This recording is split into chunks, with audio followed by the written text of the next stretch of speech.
Welcome back guys. Kita masih lagi nak bercakap mengenai mestilah bola sepak kan. Dan saingan Piala AFF Mitsubishi Electric khasnya.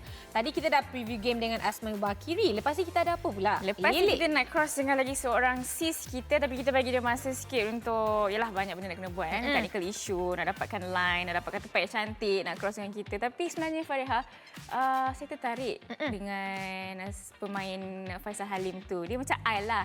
Dia macam kecil-kecil cili padi. Betul. Orang ingat I tak berkemampuan, tapi sebenarnya I berkemampuan sis. Related Related, adik-beradik. Tak, tapi saya sebab setuju tau. Kalau kita tengok, walaupun dia macam kecil je, tapi header dia juga dapat. Okey, mungkin kita ada masa sekejap lagi kita bincang lagi mendalam mengenai Faisal Halim ni. Tapi Sis Fina dah ready ke tu? Hai Sis Fina, okey ke? Dekat mana tu? Tepi highway ke? Hello. Ni depan stadium lah. Oh, depan stadium. Kita punya line tak sempat kena keluar highway juga. Itulah tu. Okey, Sis Fina elok tepi jalan tu Okey, first of all, lepas saksi yang memberansangkan berdepan lau, mungkin pendapat Fina sendiri mengenai prestasi semasa skuad negara macam mana? Okey ke tidak sis? Okey, alright. Saya sebenarnya nak bagi intro sikitlah. Saya sekarang ni berada di Bandar Hanoi. Baru saja touchdown tadi dan saya terus bergegas ke Stadium Midin. Difahamkan akan ada sesi latihan di sekitar kawasan ini. Jadi saya bukanlah di tepi jalan ataupun di sebelah highway, tapi inilah suasana yang saya ingin tunjukkan, iaitu di depan Stadium Midin, yang boleh saya katakan sebagai agak sibuk jugalah.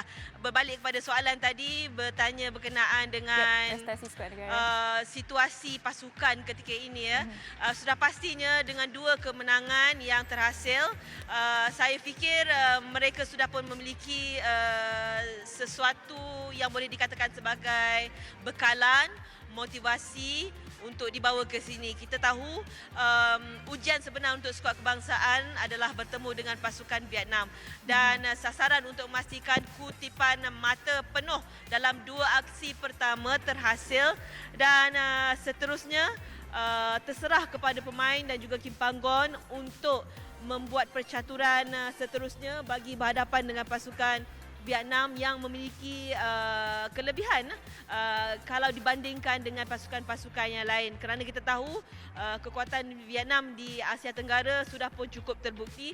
Jadi saya fikir sebarang keajaiban mungkin boleh berlaku dengan apa yang telah pun mereka lewati menerusi pengalaman dalam 2 aksi persahabatan dan juga 2 aksi di pentas Piala AFF Lily Fariha. Alright. Tapi sebenarnya I terngiang-ngiang masa I dekat Vietnam masa SEA Games hari tu. Macam ni lah dia punya tempat ni. Ada yang lawan arus tu tadi takut. Sama juga. Okey, tapi sebenarnya kita nak tahu juga lepas perlawanan semalam, Fina sempat tak macam bertanya mengenai situasi kecederaan semasa, macam mana dengan keadaan player sekarang ni? Okey, sudah pastinya mereka bertambah confidence dengan apa yang telah pun mereka lakukan dalam tempoh mereka bersama dengan skuad kebangsaan ketika ini. Cuma sekarang ini apa yang boleh saya katakan, mereka sebenarnya sudah pun bersedia untuk bertemu dengan pasukan Vietnam, tetapi terserah sepenuhnya kepada percaturan daripada pihak jurulatih. Dan apa yang boleh saya kongsikan di sini untuk sesi latihan pada malam ini, mereka sebenarnya akan menjalani latihan seperti biasa, tetapi difahamkan hanya separuh sahaja pemain yang akan turun ke padang pada malam ini, dan baki daripada separuh itu akan meneruskan proses recovery di hotel. Kabarnya ada sesi latihan dalam swimming pool jadi mungkin itu salah satu daripada perkara yang perlu dilakukan oleh skuad kebangsaan sehari selepas perlawanan, dan saya fikir itu adalah jalan yang terbaik untuk memastikan proses recovery yang lebih cepat. Itulah tadi nak tanya dengan Fina, adakah hari ini hari off day untuk semua pemain ataupun still on training macam yang Fina dah kongsikan? Walaupun baru je sampai dekat Vietnam, terus on trainingnya kan. Proses recovery pun ada juga dalam Betul. pool kan. Okey, tapi kita ada lagi satu soalan untuk Fina sendiri. Tadi kita dah tengok laporan mengenai Faisal Halim. Semalam pun kita sempat juga tengok IG story Fina. Twitter pun mungkin ada lakuk kan. Tapi kita nak mohon pencerahan sis, sebenarnya apa yang berlaku, dah ada dalam penyelesaian ke apa ke? Okey, sebenarnya perkara ini boleh selesai dengan cara yang lebih baik sekiranya apa yang disuarakan oleh Faisal Halim itu mendapat reaksi yang positif daripada pihak yang terlibat ataupun boleh saya katakan sebagai bekas majikan Faisal Halim sendiri. Mungkin perkara ini tidak perlu dibawa ke peringkat yang lebih tinggi ataupun melibatkan MFL ataupun melibatkan undang-undang yang mungkin akan mengeruhkan lagi suasana.